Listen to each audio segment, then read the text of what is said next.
Mesdames et messieurs, bonsoir et bienvenue dans cette toute dernière édition de votre journal de la rédaction. Tout de suite, voici les titres qui vous seront développés. Et nous revenons dans ce journal sur le dialogue direct et ouvert qui s'est tenu hier entre le chef de l'État avec la jeunesse djiboutienne. Et Mahmoud Abbas qui prononcera une allocution devant le Conseil de sécurité de l'ONU le 20 février prochain. Bonsoir. Le président de la République, Ismaël Omar Guelleh, s'est livré hier à un dialogue direct et ouvert avec la jeunesse de notre pays.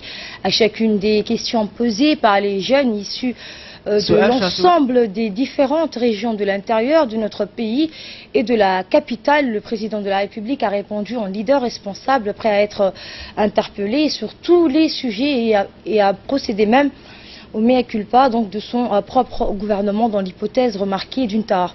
Suivant la question, portons sur l'enseignement supérieur et la réponse du ministre de ce département, le docteur Nabil Mohamed Ahmed.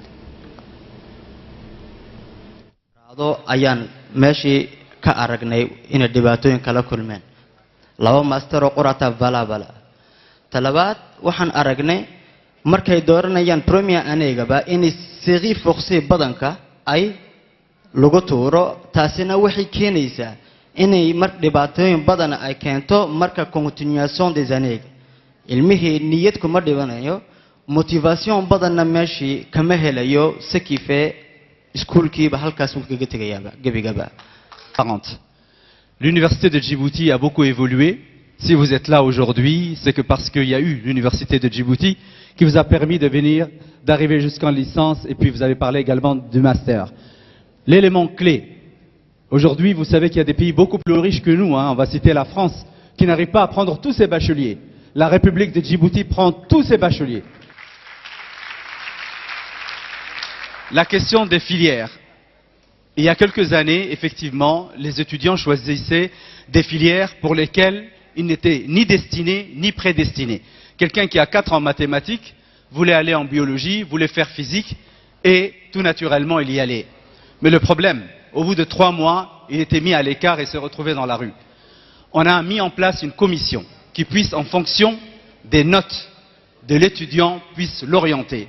Aujourd'hui, nous avons également mis en place un algorithme qui permet d'orienter l'étudiant. Mais monsieur, je vais juste rappeler une chose, c'est que quand un étudiant n'est pas d'accord avec cette orientation, il a une deuxième chance. Il écrit. Tout étudiant, dans ses choix, et je pense que vous allez témoigner pour nous, il met premier choix, deuxième choix, troisième choix, quatrième choix, et c'est en fonction de ce choix qu'on l'oriente et en fonction de ses capacités. Et alhamdulillah, jusqu'à maintenant, je pense que ça a été plutôt une bonne chose parce que la plupart des étudiants, en fonction de l'orientation, ont réussi et on a pu réduire les échecs qui étaient avant enregistrés. Et nous allons continuer dans ce sens. Maintenant, les formations professionnalisantes. Nous ne sommes pas contentés, je dirais, dans le passé parce qu'on a mis en place une université, parce que également, la fonction publique pouvait fonctionnariser tous les étudiants qui rentraient parce qu'il y avait un besoin. Avec le temps, avec les projets qu'a fait le président de la République, avec l'évolution du nombre d'étudiants, nous avons réfléchi avec le président de la République, avec les enseignants, avec des étudiants, comment faire pour que les formations puissent être professionnalisantes. Et je suis très heureux de vous dire, monsieur, que beaucoup d'étudiants depuis 2 années ne suivent plus les formations très longues pour aller jusqu'en doctorat, mais choisissent et se battent pour les UIT, pour les DUIT, parce qu'ils ont tous à la sortie un emploi, et on a veillé pour que l'étudiant puisse, de la conception d'un projet à sa réalisation, puisse être acteur de ce projet-là. Et c'est ce que nous voulons faire avec la faculté d'ingénieurs, qui aujourd'hui est en anglais, avec le BBA, que mon ami et frère ici, Mohamed Abdillah, il défend toujours, de faire que nos étudiants puissent non pas être dans leur formation opérationnelle, mais puissent également parler une deuxième, voire une troisième langue, et plus particulièrement l'anglais. Et une autre question a été donc évoquée lors de ce dialogue, celle portant sur la priorité des emplois.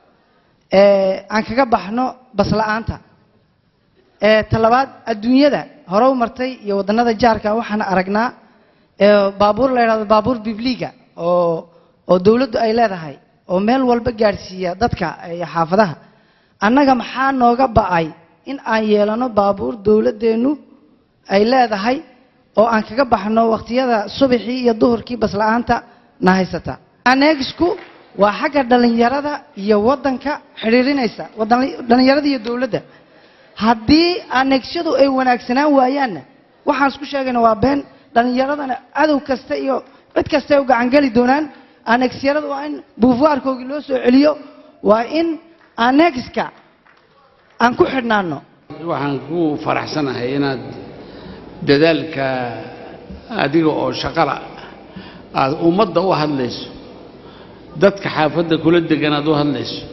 dhalinta aad u hadlayso aad baan kuugu hambalyeynaya maxaa yeelay dadkeennu wuxuu u badan yahay aniga horta ayuu u badan yahay haddii dadka aad horta munay gabadha intaan iloobin gabadha naga oohisay heed halkaa inay ka bixin adiga la'aanta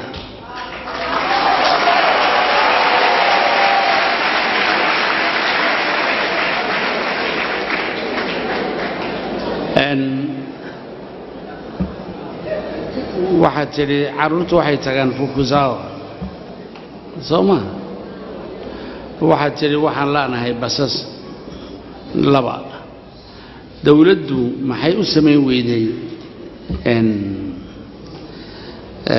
basas ay leedahay iyadu reer bajaajna waan ku istiraexnay baa tidhi dee haddii ay dawladdu samayso mid bajaaji waxaas suuqa way ka baxayaan hadda joog dadkaas 4,000 bay loo hoydaan baa tidhi habeenkii ciyaar maaha taas ma garan marka hawshaasi runta aad sheegtay adigu waxa weeyaan inuu jiro wadannada kale oo dhan suuqa inay dawladduna mid iska leedahay dadka gaarkiina uu leeyahay annagu suuqa waxaan u daynay kol haddii magaaladu ay yar tahay waxaan isnidhi ha loo daayo dadweynuhu inuu isagu baabuuradii soo iibsado inuu isagu ka shaqeeyo yaan nidhi magaaladii baa weynaatay iyagiina damac baa helay waxay damceen inay ku ciyaaraan kolka dadka ku ciyaaraan laba waxba way ku ciyaarayaan midin dariiqa iyagu doonayaan ay lacag ka helayaan maahina dariiq kale way diideen inay maraan waa mid talabaad baabuurada yaryar ee aksidaanka meedhana joojiya baan nidhi oo tuugo unbaa lagu wadaa haddana waxaan dee isku daynay inaan soo iibinno kuwa waaweyn oo nidhi suuqaan gelinayn annaga noo dhiiba bayidhah waayahay baan nidhi balqaadaya haddana waa nagu qaali bayidhah markaa raggaa waan is haynaayo waan isku imanaynaaye intaa bajaajka inagu la wado اللهم صل على محمد ترتوار ماله باتري إن طريقيد ورمتها إيطال بان دغه halka magarat إيطال بان دغه barska wayno wada gaari weeyday lacagtii inaan trotuarana u sameeyno dariiqyadiina aan daaburkii waliba in yar baan noo hadhay oo xaafadiina iyo barwaaqo isku xidhaysa uu jasapamel mar walba la igu yiraahdo halka u buux waa 150 mitir iyo 200 mitir wax la yidhi magaceedii baa iga baxsad adaa iga garanay anneexyadu hawshooda ha qabsadaan baa tiri dee raggii xisbiga waa kuwan halkan jooga iyaga inay u sameeyaan xidhiidh u sameeyaan dawladda. Voilà donc pour cette question qui portait sur les moyens de transport ici à Djibouti. Et en dernier, une question donc qui a porté sur la politique du développement des régions de l'intérieur. C'est pourquoi nous considérons qu'il est très important de favoriser en premier lieu l'employabilité, la formation, le recrutement au niveau local, et aussi au niveau national. Dans les semaines qui viennent, vous aurez plus de 500 conteneurs qui vont arriver à Siam pour la construction de l'hôtel. Vous aurez la visite des gens de, comment dirais-je, de l'aviation civile et de l'aéroport pour marquer et nettoyer la piste avant qu'on construise le nouvel aéroport. Vous avez déjà toute une campagne de forage à Abissiduro qui sont en cours, n'est-ce pas? Vous avez un projet d'aquaculture. Mais pourquoi vous ne faites pas la pêche? Combien d'embarcations nous avons financées? Combien? Le manque d'accès au crédit. Ils ont tous parlé du manque d'accès au crédit. Monsieur le Président, Tadjoura dispose d'un bureau du Fonds de développement. Ce dont on a besoin, c'est d'un fonds. La direction régionale des travaux publics se trouve à Tadjoura, n'est-ce pas? La direction régionale de l'éducation se trouve à Tadjoura. La direction régionale de la santé se trouve à Tadjoura. Le deuxième port du pays se trouve à Tadjoura. La route qui va nous relier avec l'Éthiopie se trouve à Tadjoura. La décentralisation, nous sommes à pas de géant. Vous avez dit qu'il y avait un fonds qui avait été créé mais qui est vide, n'est-ce pas? C'est le bureau qui est vide ou il n'y a pas de fonds? Voilà, tu me dis. Le fonds va arriver? Ah oui, c'est le fonds de développement, n'est-ce pas? Ils sont en audit maintenant, ils sont en train de... Ils ne donnent ni à Djibouti, ni à aucune région, parce qu'ils veulent clôturer leur compte. Il y a eu une nouvelle direction. Maintenant, dès qu'ils auront fini, ils vont alimenter Tadjoura comme Obok, comme Dikil, comme... n'est-ce pas? Mais les gens de Tadjoura doivent faire des efforts pour pouvoir non pas seulement chercher du boulot dans le port, mais créer un tissu économique. Donc pour ces trois grandes questions lors de ce dialogue direct et ouvert hier à la Corniche. Et direction le Caire à présent, le ministre des Affaires étrangères et de la coopération internationale et porte-parole du gouvernement Mohamed Ali Youssouf a présidé une réunion de suivi du Conseil de la Ligue des États arabes au niveau ministériel qui a eu lieu hier au siège de la Ligue arabe, et ce en vue d'examiner les derniers développements concernant la reconnaissance par les États-Unis de Jérusalem comme capitale d'Israël. Dans son discours, le chef de la diplomatie djiboutienne a souligné que la décision américaine sur Al-Quds viole toutes les résolutions de la légitimité internationale et constitue ainsi une dérogation au consensus international qui insiste sur l'abandon du statut de la ville d'Al-Quds pour les négociations de paix entre les Palestiniens et Israéliens. Il a confirmé que Jérusalem fait partie intégrante des territoires palestiniens occupés en 1967 et que cette décision illégale ne donnera aucune légitimité à l'occupation israélienne et ne changera pas ainsi la réalité de la ville, son histoire et son identité. Le ministre des Affaires étrangères a appelé le Conseil de la Ligue arabe au niveau ministériel à assumer sa responsabilité historique face aux défis sans précédent qui menacent l'existence du peuple palestinien et ses lieux saints, en particulier la mosquée Al-Aqsa, et met en garde contre la perte des droits arabes réclamés depuis plus de 6 décennies. À l'issue des travaux de la réunion de suivi, le ministre des Affaires étrangères et de la coopération internationale a tenu une conférence de presse conjointement avec le secrétaire général de la Ligue arabe et les ministres palestiniens et jordaniens des Affaires étrangères. Retour à Djibouti, le ministre de la Défense chargé des relations avec le Parlement, Ali Hassan Badon, a reçu aujourd'hui à son cabinet l'ambassadeur du Japon à Djibouti, Koji Yonetani. Outre le ministre de la Défense, a préparé à cette réunion le colonel-major Youssouf Rayad. La visite de l'ambassadeur du Japon à Djibouti s'inscrit dans le cadre de ces différentes prises de contact avec les autorités du pays. Le ministre de la Défense a souhaité donc la bienvenue à l'ambassadeur du Japon et à sa délégation. L'ambassadeur du Japon a de son côté remercié le ministre pour son accueil chaleureux et sa disponibilité. Et par la suite, les discussions entre le ministre et l'ambassadeur ont porté sur le renforcement des relations entre les deux pays, et les deux parties ont soulevé également la problématique de la piraterie maritime dans l'océan Pacifique et l'océan Indien. Santé, cette fois, le ministre de la Santé a reçu dans son cabinet une délégation de la Banque mondiale, conduite par son représentant à Tussek pour une séance de travail. Les discussions ont porté sur la revue des projets financés par la Banque mondiale à travers les différents programmes transversaux diligentés par le ministère de la Santé.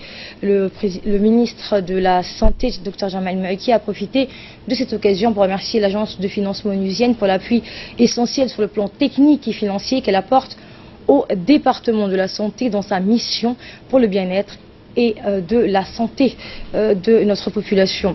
Et durant cet échange, les deux parties ont également abordé le plan de travail de l'année 2018 en parcourant ensemble les points saillants de leur agenda commun autour des questions relatives à l'ouverture prochaine des 5 polycliniques ou encore du projet en cours d'élaboration de construction d'un grand centre nutritionnel dans la commune de Belbala. En effet, la Banque mondiale est un partenaire incontournable du ministère de la Santé. Le Dr Jamal Mouiki qui a indiqué que cette année 2018 constituait une année charnière qui va marquer une étape cruciale pour le développement sanitaire du pays. Également, dans l'actualité de ce 22h, la ministre de la Femme et de la Famille, Mme Moumena Ahmed Hassan, accompagnée d'une forte délégation, a effectué une visite, donc une tournée dans les localités de Sheketou et Koutabouya, donc situées dans les régions de Dikil. Après Sheketou, la ministre et sa délégation se sont rendus dans le village de Koutabouya, près de Asila, où ils ont reçu donc un accueil chaleureux par le ministre de l'équipement et des transports, Mohamed Abdelkader, les femmes et les hommes des localités venues en masse, en présence du préfet de la région, Mohamed Cheikh Hassan, et le président du conseil régional, Abdelrahman Younis Ara, le sultan de Gobaad, Habib Boko. Réunie sous un arbre à palabres avec les habitants en présence des responsables de la région, elle s'est entretenue longuement avec les femmes rurales. Ces dernières l'ont remercié d'être venues jusqu'à chez eux pour se rendre compte de leur quotidien et d'écouter leurs souhaits prioritaires afin d'y répondre positivement. Le ministre de l'équipement et des transports, Mohamed Abdelkader Moussa, a remercié lors de son intervention la ministre de la Femme et sa délégation pour la visite dans la localité à Koutabouya, où les problèmes sociaux sont très accentués, surtout pour les femmes. Le ministre a remercié sa collègue donc de la Femme et de la Famille pour son déplacement jusqu'à cette localité pour s'enquérir de la situation de la population, surtout celle des femmes. Il a précisé que certaines doléances exprimées par les habitants de cette localité ont été pris en considération. Les différents problèmes dans le secteur développement de base, comme l'éducation, a été résolu. Les infrastructures éducatives ont été réhabilitées. Par ailleurs, concernant les problèmes des pièces d'identité, un problème récurrent au niveau national et régional, les ministres et les parlementaires ainsi que le préfet de la région de Dikil ont tous soulevé une cotisation de quelques 700 000 de nos francs pour que la population puisse récupérer leur carte d'identité. Le ministre de l'équipement et des transports a promis que sa collègue de la Femme et de la Famille va prendre en considération donc toutes les demandes qui seront formulées par la population au niveau de son département et transmettra ainsi le reste aux autres membres du gouvernement pour apporter une réponse efficace et efficiente. Et de son côté, la ministre de la Femme et de la Famille a souligné que le véritable travail préparatif, socle de la mission de son département gouvernemental, se trouve sur le terrain de vie de la femme rurale. Autre nouvelle du pays, le secrétaire général du ministère de l'Éducation nationale, Mohamed Abdallah Mahyoub, a effectué une tournée de supervision du bon déroulement des activités de la seconde édition des grands concours scolaires. M. Mohamed Abdallah Mahyoub et sa délégation se sont rendus d'abord au collège d'enseignement moyen Charles Foucault poursuivre donc les activités culturelles et sportives. Dans un second temps, la délégation s'est rendue à l'ancien stade municipal pour assister à une finale de la première phase du championnat scolaire. Le match, donc cette finale qui a opposé les équipes des écoles primaires de Gachamalé et de Belbela 7. Et donc c'est l'école de Gachamalé qui s'est imposée au terme d'une partie allaitante. Le MENFOP a désigné 3 équipes de jury composées de conseillers pédagogiques et de professeurs de français expérimentés pour sélectionner les meilleures équipes. Et à l'issue de cette journée, les établissements vainqueurs de chaque zone et de chaque région se sont qualifiés pour la grande finale des grands concours scolaires qui aura lieu donc le 26 avril prochain. Et donc la commune de Belbala qui fête le 5e anniversaire du conseil de quartier, ce sous le haut patronage du président de la commune, Wabri Nour Alaye, une fête qui a réuni une centaine de personnes de tout le quartier de la commune, où hommes, femmes, dont jeunes et moins jeunes, étaient au rythme de la mélodie. Des chants patriotiques étaient à l'honneur, animés par des artistes. Le conseil de quartier a été institué il y a 5 années de cela. Son rôle a été prépondérant dans des domaines comme la cohésion sociale, le dialogue entre la population de la commune et la sensibilisation dans de nombreux domaines. Les membres du conseil de quartier ont tour à tour évoqué l'intérêt sans équivoque du conseil de quartier qui est un organe important dans le développement socio-économique de la commune.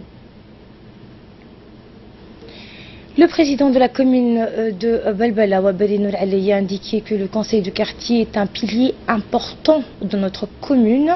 De ce fait, j'appelle, a-t-il dit, tous les membres du conseil de quartier à redoubler d'efforts pour que notre commune, qui est la plus grande commune donc en termes d'habitants, puisse atteindre ses objectifs. Ces objectifs sont, a-t-il poursuivi, une meilleure gestion, le dialogue entre les différents quartiers et la sensibilisation des jeunes dans tous les domaines. Et de là, nous passons à ce qui domine l'actualité hors de nos frontières et Mahmoud Abbas qui prononcera, je le disais en titre, une allocution devant le Conseil de sécurité de l'ONU le 20 février prochain.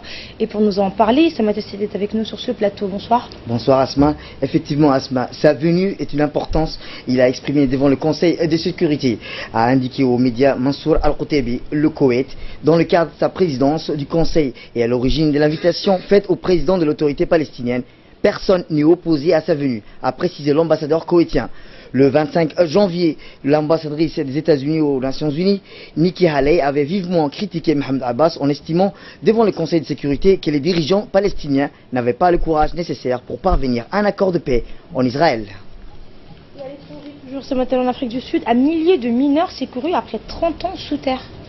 Eh bien, c'est la totalité de 955 mineurs qui étaient piégés depuis plus de 24 heures au fond d'une mine au nord en Afrique du Sud.